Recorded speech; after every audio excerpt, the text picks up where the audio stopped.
City, I live for days like this. I'm gonna tell you how I'm gonna do it different today. I'm gonna tell you how my day went down. Okay, right? Yes. We're bored. We're all bored now. But has it ever occurred to you that the process that creates this boredom that we see in the world now may very well be a self-perpetuating, unconscious form of brainwashing created by a world totalitarian government based on money, and that all of this is much more dangerous than one thinks, and it's not just a question of individual survival, but that somebody who's bored is asleep, and somebody who's asleep will not say no? See, I keep meeting these people. I mean, just a few days ago, I met this man whom I greatly admire. He's a Swedish physicist, Gustav Bjornstrand, and he told me that he no longer watches television, he doesn't read newspapers, and he doesn't read magazines. He's completely cut them out of his life because he really does feel that we're living in some kind of Orwellian nightmare now, and that everything that you hear now contributes to turning you into a robot.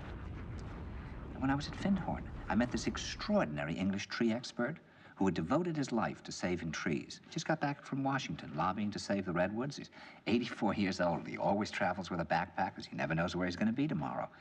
And when I met him at Findhorn, he said to me, "Where are you from?" And I said, "New York." He said, "Ah, New York, yes, that's a very interesting place. Do you know a lot of New Yorkers who keep talking about the fact that they want to leave but never do?" And I said, "Oh, yes." And he said, "Why do you think they don't leave?" I gave him different banal theories. He said, "Oh, I don't think it's that way at all."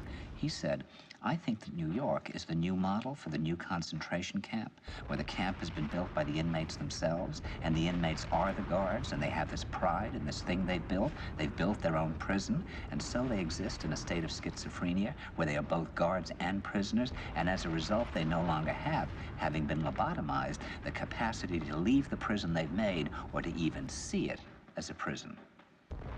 And then he went into his pocket and he took out a seed for a tree and he said, "This is a pine tree." He put it in my hand and he said, "Escape before it's too late." See, actually for 2 or 3 years now, Chiquita and I have had this very unpleasant feeling that we really should get out. And we really should feel like Jews in Germany in the late 30s. Get out of here. Of course, the problem is where to go, because it seems quite obvious that the whole world is going in the same direction.